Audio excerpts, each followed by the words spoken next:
بسم اللہ الرحمن الرحیم وَأَعِدُّوا لَهُم مَّا اسْتَطَعْتُم مِّن قُوَّةٍ وَمِن رِّبَاطِ الْخَيْلِ تُرْهِبُونَ بِهِ عَدُوَّ اللَّهِ وَعَدُوَّكُمْ وَآخَرِينَ مِن دُونِهِمْ لَا تَعْلَمُونَهُمْ اللَّهُ يَعْلَمُهُمْ وَمَا تُنفِقُوا مِن شَيْءٍ فِي سَبِيلِ اللَّهِ يُوَفَّ إِلَيْكُمْ وَأَنْتُمْ لَا تُظْلَمُونَ صدق اللہ مولانا العظیم۔ سامعین گرامی، سورۃ الانفال اس کی آیت نمبر 60 آپ کے سامنے تلاوت کی گئی ہے، اور کم و بیش ہر سال جب بھی یہ موقع آتا ہے یا اس کے علاوہ رمضان میں بھی جب غزوہ بدر کا تذکرہ کیا جاتا ہے تو یہ آیت ہماری رہنمائی کرتی ہے۔ آئیے اس آیت کو جناب رسول اللہ صلی اللہ علیہ وسلم کی سیرت طیبہ کی روشنی میں سمجھنے کی کوشش کریں۔ دو تین بنیادی باتیں جو ہر گفتگو میں کسی نہ کسی انداز میں دہرائی جاتی ہیں، ان کو تازہ کر لیا جائے۔ پہلی بات یہ کہ اللہ رب العزت نے اس زمین پر ہمیں ایک آزمائش اور ایک کشمکش کے لیے اتارا ہے، اور اس نے پورا اہتمام کر دیا ہے۔ روز اول سے جہاں جناب آدم اور ان کی اہلیہ تمام انسانوں کی ماں جناب حوا زمین پر بھیجی گئیں، تو نسل آدم کا ازلی اور ابدی دشمن ابلیس بھی ساتھ ہی اتارا گیا۔ نہ صرف یہ بلکہ ہر انسان کی تخلیق میں اللہ رب العزت نے الہام کی صورت میں دو قوتیں داخل کر دیں، جیسے ہر ایک انسان میں خون کی گردش اور جسم کے چلنے کا پورا نظام بنایا ہے، بالکل اسی طریقے سے دو قوتوں کو بھی الہام کی صورت میں ہر ایک انسان کی ذات کا حصہ بنا دیا گیا۔ قرآن مجید میں اس کا بالکل واضح حوالہ ملتا ہے، وَنَفْسٍ وَمَا سَوَّاهَا فَأَلْهَمَهَا فُجُورَهَا وَتَقْوَاهَا۔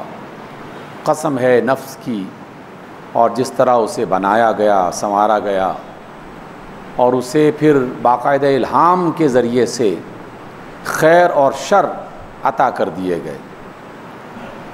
گویا کہ جسمانی طور پر بھی آدم اور حوا کے ساتھ ابلیس کو بھیجنا، اور ہر ایک فرد کو شخصیت کے طور پر بھی خیر اور شر کا مرکز بنا کے بھیجنا یقیناً بے مقصد نہیں ہو سکتا۔ اس اعتبار سے اللہ تعالیٰ کا وہ مقصد جو تخلیق انسان کے ساتھ جڑا ہوا ہے کہ انسان سے کہا کہ وہ عبادت کرے، اور شیطان کو یہ اجازت دی کہ تم اسے عبادت سے روکنا چاہتے ہو تو روک لو، بس اس وقت سے ایک کشمکش چل رہی ہے۔ ہم انسانوں سے کہا گیا کہ تم نے میری زمین کو آباد کرنا ہے،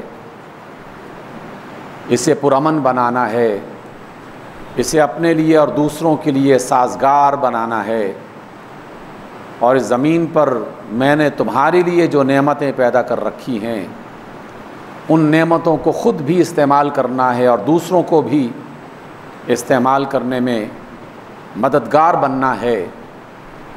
اور اس کے ساتھ ساتھ یہ بھی کہہ دیا کہ خبردار رہو، تمہاری اس کوشش کو شیطان خراب کرے گا، ابلیس تمہارا پکا اور کھلا دشمن ہے۔ قرآن مجید ہی کی اس بات کو ہم نے بارہا بیان کیا کہ وہ کوئی چھپا ہوا دشمن نہیں ہے، بلکہ ڈنکے کی چوٹ پر اعلان کرنے والا دشمن، اور کسی عام قوت کے سامنے اعلان کرنے والا نہیں، بلکہ کائنات کے رب کے سامنے اعلان کرنے والا دشمن کہ اللہ یہ جو تو نے مجھے رسوا کیا ہے میں اس کا بدلہ لوں گا اور تیرے بندوں کو ہر طرف سے گمراہ کرنے کی کوشش کروں گا۔ اللہ تعالیٰ نے اس سے یہ کہا تھا کہ ٹھیک ہے تم اپنی کوشش کر کے دیکھ لو، میں بھی اس کا اہتمام کر رہا ہوں، لوگوں کی تعلیم، ان کی تربیت، ان کے اخلاق کو بہتر بنانے کے لیے اور خیر کو غالب کرنے کے لیے میری طرف سے بھی ہدایات جاتی رہیں گی، پہنچتی رہیں گی۔ اس اعتبار سے تمام نبیوں نے اس مشن کو اپنے اپنے زمانے میں پورا کیا اور کامل ترین شکل میں جناب رسول اللہ صلی اللہ علیہ وسلم نے اللہ تعالیٰ کی عطا کردہ مشن کو پورا کیا۔ اور جانے سے پہلے ہم انسانوں کو باقاعدہ یہ فریضہ سونپ دیا گیا کہ اب تم نے اس کام کو جاری رکھنا ہے، کیونکہ یہ کام کسی خاص زمانے اور کسی خاص علاقے کے لیے نہیں تھا، یہ تو جب تک دنیا میں زندگی قائم ہے اور انسان موجود ہیں تب تک یہ معرکہ چلتا رہے گا۔ اس اعتبار سے آپ صلی اللہ علیہ وسلم نے اپنے جہاد کا آغاز مکہ کی سرزمین سے اور خانہ کعبہ کی بنیاد سے کیا، جسے اللہ تعالیٰ نے اپنی عبادت کا سب سے پہلا مرکز بنایا تھا۔ اور مکہ میں جہاد کا انداز یہی تھا کہ ہر شخص تک اللہ کا پیغام پہنچایا جائے، کوئی قبیلہ ایسا نہیں چھوڑا، کوئی مرد عورت ایسی نہیں چھوڑی، کوئی گھرانہ ایسا نہیں چھوڑا، کوئی وادی ایسی نہیں چھوڑی جہاں رسول اللہ صلی اللہ علیہ وسلم نے کسی موسم اور کسی بھی حالت کا خیال رکھے بغیر اللہ کے اس پیغام کو نہ پہنچایا۔ اور اقبال کا یہ مصرع ہمیشہ اس کی نمائندگی کرتا ہوا دکھائی دیتا ہے کہ یہ نغمہ فصل گل و لالہ کا نہیں پابند، بہار ہو کہ خزاں لا الہ الا اللہ، کہ اللہ تعالیٰ کا دیا ہوا یہ پیغام، یہ نغمہ اس لیے نہیں بھیجا گیا کہ جب حالات سازگار ہوں، جب موسم بہار چاروں طرف ہو، سارے دوست ہوں، چاروں طرف آپ کے ہمدرد اور غم گسار ہوں، کسی قسم کی سٹرگل، کسی قسم کی محنت نہ کرنی پڑے، اس موقع پر یہ نغمہ سرائی کرو اور اللہ کا یہ پیغام پہنچاؤ۔ بہار ہو تب بھی اللہ کے پیغام کو پہنچانا ہے، اور خزاں ہو، حالات ناسازگار ہو جائیں، ایسی ہوائیں چلیں کہ جو طبیعت کے موافق نہ ہوں، اس موقع پر بھی اس نغمے کو گانا ہے، اللہ کے پیغام کو پہنچانا ہے، جس کا آغاز مکہ سے ہوا اور پھر اللہ تعالیٰ ہی کی مشیت کے مطابق، یعنی اللہ کے ارادے اور منصوبے کے عین مطابق مکہ سے جناب رسول اللہ صلی اللہ علیہ وسلم ہجرت کر کے مدینہ منورہ پہنچے۔ میں نے یہ بات اس لیے کہی کہ یہ اللہ کا منصوبہ تھا کیونکہ آپ صلی اللہ علیہ وسلم کو معراج کے موقع پر ہی یہ خبر دے دی گئی تھی۔ جب آپ کی سواری یثرب کے قریب سے گزری تو جناب جبریل نے بتا دیا تھا کہ یہ وہ مقام ہے جہاں آپ ہجرت کر کے تشریف لائیں گے۔ اللہ تعالیٰ کے منصوبے کا یہ حصہ تھا۔ مکہ میں تعلیم کا، تبلیغ کا، سمجھانے کا الگ انداز، جو کہ فرد کو فرد کے ساتھ، فرد کو قبیلے کے ساتھ، فرد کو خاندان کے ساتھ جوڑ کر اسے اللہ کی بات سکھائی گئی۔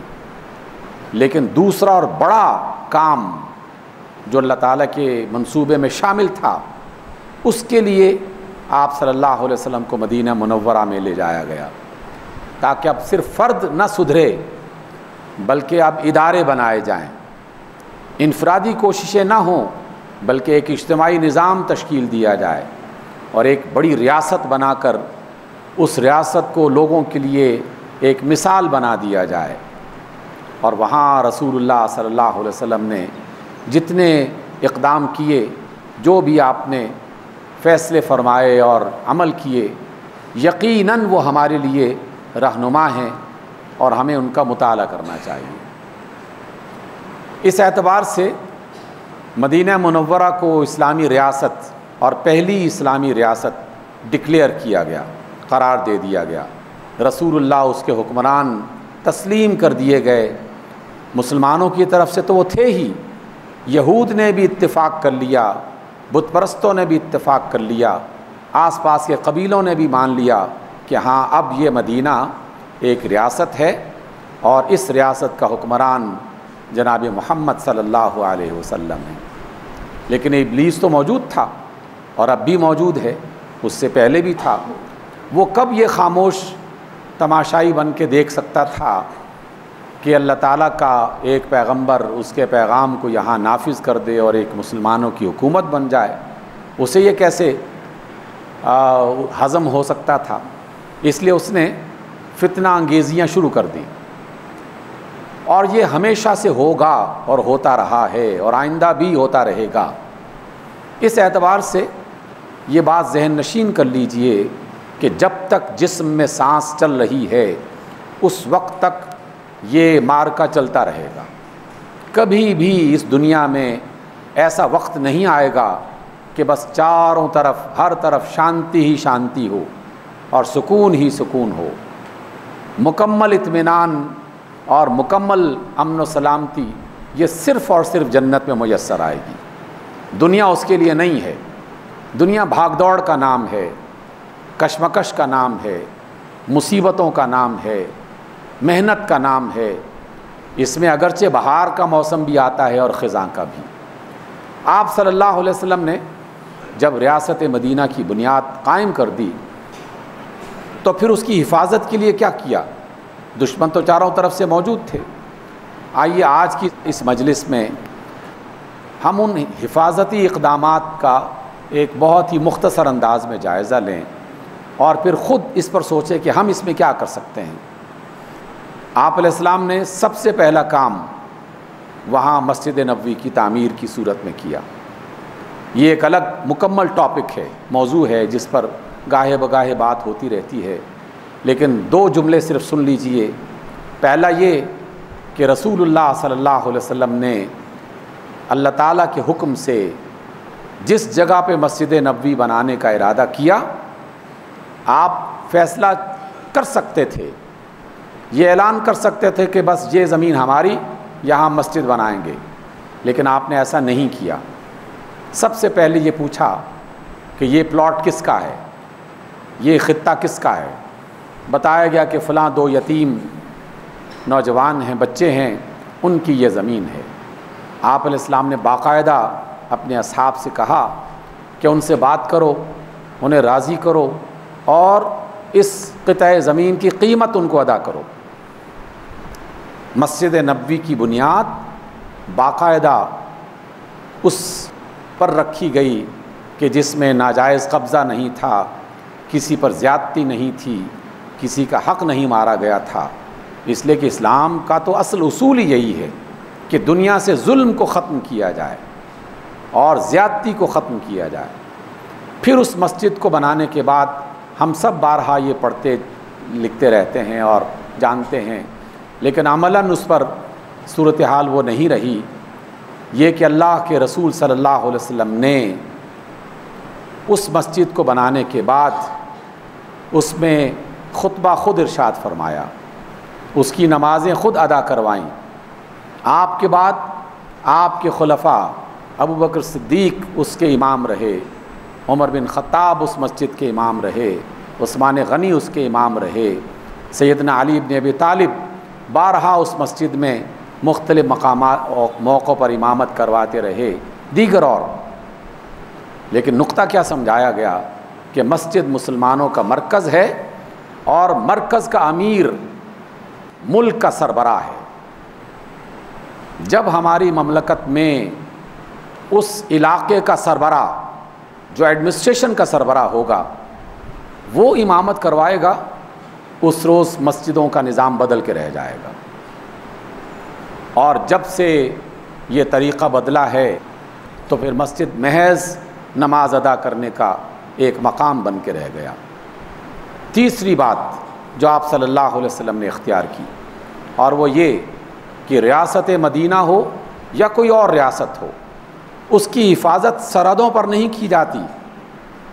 سرحدوں کی حفاظت کا بندوبست پہلے نہیں کیا، سب سے پہلے اندرونی طور پر وہاں کے باسیوں کو اور وہاں کے باشندوں کو آپس میں ایک دوسرے کے ساتھ ملایا اور انہیں ایک دوسرے کے قریب کیا، اور درجہ بدرجہ اس میں اقدامات کیے۔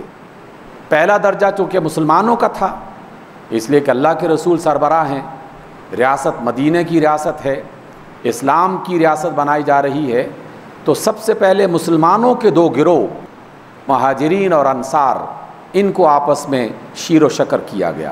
ایک ایک بندے کا نام لے کر مہاجر کو انصار کے ساتھ اور انصار کو مہاجر کے ساتھ ملایا گیا اور کہا کہ تم بھائی ہو، آپس میں یکجان ہو۔ کاش کہ یہ پاکستان کی اسلامی ریاست بھی اس پر عمل کرتی، کیونکہ یہ عمل ہونا چاہیے تھا کہ یہاں پر بھی مختلف بولیاں بولنے والے، مختلف مسالک اور نظریات رکھنے والے، مختلف برادریوں قبائل سے تعلق رکھنے والے، علاقوں سے تعلق رکھنے والے افراد ہیں۔ ملک کو بھی مضبوط کرنا ہو تو پہلا کام یہی کرنا چاہیے، اور یہ ابتدائی سالوں میں تھا۔ میں نے کئی بار اس کا تذکرہ کیا کہ جب پاکستان بنا تھا تو تب یہ اختلافات اس صورت میں نہیں تھے جس صورت میں اب ہم دیکھ رہے ہیں۔ مسلکوں کے اعتبار سے بھی وہ اختلافات نہیں تھے کہ جو اب ہمارے اندر موجود ہیں اور جن کو بڑھایا جا رہا ہے۔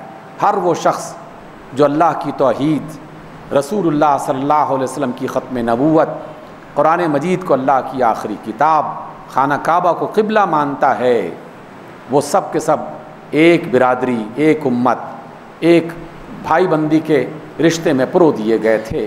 اللہ کے رسول نے تو ایسا ہی کیا تھا۔ یہ تو پھر ہم نے اپنی پہچان کے لیے بریلوی، دیوبندی، اہل حدیث، شیعہ، سنی اور مختلف سینکڑوں قسم کے نام دے کر انہیں الگ الگ کرنے کی کوشش کی۔ درمیان میں کچھ وقت یہ طوفان تھما بھی تھا، لیکن اب پھر دوبارہ میڈیا پر ایک طوفان مچایا جا چکا ہے، اور آئے دن ایسے مسائل کے جن کا دین سے کوئی خاص تعلق نہیں ہے ان کو ابھارا جا رہا ہے، اور اس کی وجہ سے اختلافات پیدا کیے، یعنی ملک کو اندر سے کمزور کرنے کی کوشش کی جا رہی ہے۔ دوسرا قدم آپ صلی اللہ علیہ وسلم نے کیا فرمایا تھا؟ آپ علیہ السلام نے مدینے کا جائزہ لیا، اور مدینے کا جائزہ لینے کے بعد وہاں دیگر جو غیر مسلم طبقات تھے ان کے ساتھ معاہدہ کیا، اور وہ ایک میثاق مدینہ کی شکل میں ایسی دستاویز ہے کہ جس کو کسی صورت میں نظر انداز نہیں کیا جا سکتا۔ اس میں باقاعدہ دیگر افراد سے یہ کہا گیا کہ تم اپنے اپنے مسلک اور نظریے کے مطابق انفرادی زندگی بسر کرو، لیکن ریاست کے احکام کے مطابق تم سب اس کے پابند ہو۔ پھر اس کے بعد آپ نے دیگر معاملات کو آگے بڑھایا۔ سامعین گرامی، آج کی جو آیت ہے، اب اس تناظر میں اس کو پڑھیے، پھر بات سمجھ میں آئے گی کہ اللہ تعالیٰ کیا کہنا چاہتے ہیں۔ اللہ فرماتے ہیں وَعِدُّوا، اور تم تیار کرو، تیار رکھو، لہم، ان دشمنوں کے لیے۔ اور وہ پھر اسی آیت کے اگلے حصے میں 3 کیٹیگریز بتائی گئیں کہ تمہارے دشمن کون کون سے ہیں۔ سب سے پہلا تمہارا دشمن وہ ہے جو تمہارے رب کا دشمن ہے، جو تمہارے رسول کا دشمن ہے، جو تمہارے دین کا دشمن ہے، یہ پہلا دشمن ہے۔ پھر اس کے بعد کچھ لوگ ایسے ہیں جو تمہارے دین کے دشمن تو نہیں ہیں، لیکن تمہارے ساتھ ان کی کوئی رنجش اور کسی مادی منفعت اور مال و زر میں اپنا ضمیر بیچ کر وہ تمہارے دشمن بن چکے ہیں۔ اس لیے وہ دشمن بھی جو تمہارے اپنے ملک، تمہاری اپنی جان اور تمہارے اپنے وطن اس کے دشمن ہیں، تو ان کے لیے بھی تم تیار کرو اور اپنے آپ کو تیار رکھو۔ اور تیسرے وہ دشمن جو خفیہ طور پر تمہاری صفوں کے اندر ہیں، تم انہیں پہچانتے نہیں ہو، لیکن اللہ نے کہا کہ میں انہیں پہچانتا ہوں، میں انہیں جانتا ہوں۔ وہ منافقین جو تمہاری صفوں میں گھس کر تمہیں اندر سے کمزور کرنے کی کوشش کرتے ہیں، جہاں بھی کوئی ایسا کام کہ جس سے ریاست کو فائدہ پہنچنے والا ہو، وہاں کے تمام باشندوں کو اجتماعی طور پر فائدہ پہنچنے والا ہو، وہ اس کو خراب کر دیتے ہیں، غلط فہمیاں پھیلا کر، افواہیں پھیلا کر اس کے بارے میں ایسی ایسی باتیں کرتے ہیں کہ جس کی وجہ سے وہ ملک اس میدان میں ترقی نہ کر پائے۔ اور اس کی بھی بہت ساری مثالیں ہیں، 2-3 زندہ مثالیں جو ہر بار بیان کی جاتی ہیں، لیکن وہ محض بات سمجھنے کے لیے، غور کرنے والوں کے لیے اور بھی بہت کچھ ہے۔ کالا باغ ڈیم کیوں نہیں بنا؟ پاکستان کو ایٹمی توانائی بننے میں رکاوٹ کون کون بنتے رہے، اور جب وہ بن گیا تھا تو کس کس کے منہ ٹیڑھے ہوئے، کس کس نے اپنے غصے کا اظہار کیا تھا۔ پتہ چلانا ہو تو کوئی بات مشکل نہیں ہے، نہ چلانا ہو، آنکھیں بند کرنا ہو تو ٹھیک ہے، پھر تو دن کے اجالے میں بھی آدمی رات کی تاریکی دیکھ سکتا ہے، آنکھیں بند کر لو ہر چیز غائب ہو جائے گی۔ لیکن اللہ تعالیٰ نے یہ بتا دیا ہے کہ کچھ تمہارے دشمن ایسے ہیں جو تمہاری صفوں میں ہیں، اور کوئی ایسا کام تم سے ہونے نہیں دیتے یا تمہیں کرنے نہیں دیتے جس کی بنا پر وہ ملک اپنے پاؤں پہ خود کھڑا ہو جائے۔ سامعین گرامی، آپ کی مجلس میں یقیناً بہت سارے ایسے افراد ہیں کہ جنہیں اللہ نے دماغ دیا، عقل دی، صلاحیت دی اور اختیار بھی دیا ہے، کسی نہ کسی منصب پر کہیں نہ کہیں اپنی آواز پہنچا سکتا ہے، اور ہم جیسے عام لوگ بھی ہیں، سب کے لیے اس کے اندر رہنمائی ہے۔ ان افراد کے لیے کہ جن کے پاس علم، اختیار اور کچھ فیصلہ کرنے کی صورت موجود ہے، انہیں اللہ کی یہ بات سمجھنی چاہیے کہ دشمن کو پہچاننا یہ بہت بنیادی بات ہے۔ اسی وجہ سے رسول اللہ صلی اللہ علیہ وسلم نے مدینہ منورہ میں آنے کے بعد باقاعدہ مردم شماری کروائی کہ مسلمان کون ہیں، یہودی کتنے ہیں، بت پرست کون کون سے ہیں، کس کس قبیلے میں کہاں کہاں رہتے ہیں۔ یہ معلومات کیوں اکٹھی کی گئیں؟ تاکہ ایک بہتر منصوبہ بندی کی جا سکے۔ دشمن کو پہچاننے کا ایک آسان سا طریقہ یہ ہے جو قرآن مجید کی اس آیت میں بتایا گیا کہ جو تمہارے رب کا، تمہارے رسول کا، دین اسلام کا دشمن ہے اسے اپنا دشمن بناؤ، جو تمہارے ملک کا دشمن ہے اسے اپنا دشمن سمجھو۔ اور تیسرا، منافقوں کا گروہ وہ ہر زمانے میں رہا، آئندہ بھی رہتا رہے گا، لیکن اگر تم مضبوط ہوگے تو منافقین اپنی کارروائیاں نہیں کر سکیں گے۔ ہم نے یہ بات بھی کئی بار آپ سے ذکر کی، تازہ کر لیجئے، کوئی نئے چہرے بھی ہو سکتے ہیں۔ جناب رسول اللہ صلی اللہ علیہ وسلم نے ایک سے زیادہ مرتبہ یہ بات ارشاد فرمائی کہ میں اگر چاہوں تو مدینے کے ایک ایک منافق کا نام اس کے باپ دادا کے رشتے کے ساتھ بتا سکتا ہوں کہ فلاں منافق ہے، فلاں منافق ہے، فلاں منافق ہے۔ بعض اصحاب نے کہا کہ یا رسول اللہ ہمیں بتائیے، ہم سر قلم کرتے ہیں ان کا، لیکن آپ نے فرمایا کہ نہیں، اللہ کی مشیت یہ نہیں ہے، اللہ کی مرضی یہ نہیں ہے، اور اس وجہ سے آپ نے ان کا نام نہیں بتایا، لیکن یہ خبر ضرور کر دی کہ تم ان سے ہوشیار رہو۔ انہیں سزا نہیں دی گئی اس لیے کہ اس کے حوالے سے اللہ تعالیٰ نے عدل کا اور انصاف کا ایک ایسا قانون بنا رکھا ہے کہ جب تک کسی کا جرم ظاہر نہ ہو جائے اور اس کے شواہد نہ مل جائیں اسے اسلامی ریاست میں سزا نہیں مل سکتی۔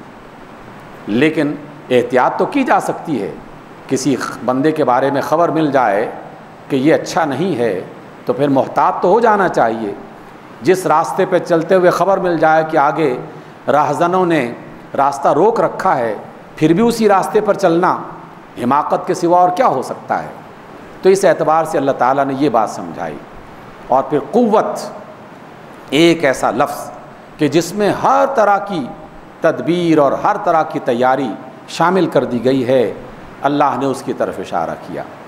البتہ ایک اشارہ صرف وضاحت کے طور پر میں آپ سے تازہ کر دیتا ہوں اور ذکر کر دیتا ہوں۔ آپ علیہ الصلاۃ والسلام نے اس آیت میں لفظ قوت کا معنی بتانے کے لیے ارشاد فرمایا تھا کہ الا ان الرمی القوہ، الا ان القوۃ الرمی، الا ان القوۃ الرمی۔ اے لوگو، قوت کا مطلب کیا ہے؟ قوت کا معنی ہے تھرو کرنا، پھینکنا، دور تک اپنا ہتھیار اور اپنی چیز فائر کرنا، اس زمانے میں تیر اندازی کو اس کا معنی دیا گیا، نیزہ بازی کو اس کا معنی دیا گیا، اور آہستہ آہستہ منجنیق بنی، پھر اس کے بعد اور دیگر چیزیں آنا شروع ہو گئیں، حتیٰ کہ میزائل اور اب لیزر، آپ ہلکے سے اشارے سے بڑے بڑے ٹینک اڑا سکتے ہیں، ہوائی جہاز تباہ کر سکتے ہیں، بحری بیڑے تباہ کر سکتے ہیں، لیکن ہر چیز تھرو کی جا رہی ہے۔ قوت الرمی، رمی کا معنی ہے پھینکنا۔ اللہ تعالیٰ نے گویا یہ حکم دیا ہمیں مسلمانوں کو کہ تم نے ایسی ٹیکنالوجی بنانی ہے جو اپنے زمانے میں آپ کی طاقت کو اور آپ کی صلاحیت کو دور تک پہنچانے کا ذریعہ بنے، اور دشمن کو دور سے ٹارگٹ کرنے کی اس کے اندر صلاحیت پائی جاتی ہو۔ تو یہ اللہ تعالیٰ کا باقاعدہ حکم تھا۔ اسی ایک جملے میں، اسی ایک لفظ میں سائنس اور ٹیکنالوجی کے سارے میدان کھل جاتے ہیں۔ ہمیں گویا کہ اللہ رب العزت نے یہ بات سمجھائی۔ آخری جملہ سن لیجئے اور اس پر اپنے دوستوں کو، اپنے گھر والوں کو، اپنے بچوں کو یہ تعلیم دیجئے کہ اللہ پہ توکل بہت بڑی دولت ہے، کوئی شک نہیں، لیکن اللہ پہ توکل رسول اللہ صلی اللہ علیہ وسلم نے کس طرح سکھایا۔ مدینہ منورہ میں یا مکہ کے حرم کے ساتھ اس کے دروازے کو پکڑ کے دعائیں کرنے سے توکل نہیں سکھایا، بلکہ ان تمام مشکلات سے گزرتے ہوئے قدم قدم پہ توکل سکھایا۔ غزوہ بدر کی ساری تیاری مکمل کرنے کے بعد، ساری جمع پونجی کو میدان میں لانے کے بعد، پھر لوگوں سے کہا کہ اب اللہ پہ توکل کرو اور اس سے دعا کرو، اور دعا کے ساتھ ساتھ تیاری مکمل چلتی رہی، ساتھ ساتھ لوگوں کو بتاتے رہے کہ تم نے ہتھیار کیسے بنانے ہیں اور سرحدوں پر حفاظت کیسے کرنی ہے، علم کو کیسے آگے بڑھانا ہے۔ آپ نے باقاعدہ پہرے داری کا بندوبست کیا اور اس کا انتظام فرمایا۔ فوجیوں کو بھی سرحدوں کے حوالے سے ان کی ٹریننگ کا الگ سے بندوبست شروع کر دیا۔ تو اس اعتبار سے سامعین گرامی، اسلام کی جو تعلیم ہے وہ ایسا توکل نہیں سکھاتی کہ جس میں آدمی کو گھر میں بیٹھ کر، کسی کونے میں بیٹھ کر چند تسبیحات 100 مرتبہ، 1000 مرتبہ اور چند سورتیں 2 مرتبہ 4 مرتبہ پڑھ کے یہ سمجھا دیا جائے کہ بس یہ سورت پڑھو اور گھر دولت سے بھر جائے گا، یہ وظیفہ پڑھو سارے کام سدھر جائیں گے، یہ سورت پڑھ لو ساری بیماریاں ختم ہو جائیں گی۔ اللہ کے رسول نے یہ نہیں سکھایا۔ اللہ کے رسول نے دوا کا، غذا کا، تجارت کا، حفاظت کا، جہاد کا، قتال کا سارا راستہ اختیار کرنے کے بعد پھر دعا سکھائی کہ ہاں اب دعا کرو، کیونکہ آخری فیصلہ تو اللہ ہی نے کرنا ہے، کیونکہ صرف اسلحہ کام نہیں کرتا۔ اگر صرف اسلحہ کام کرنا ہوتا تو افغانستان میں کر چکا ہوتا، نہیں کیا۔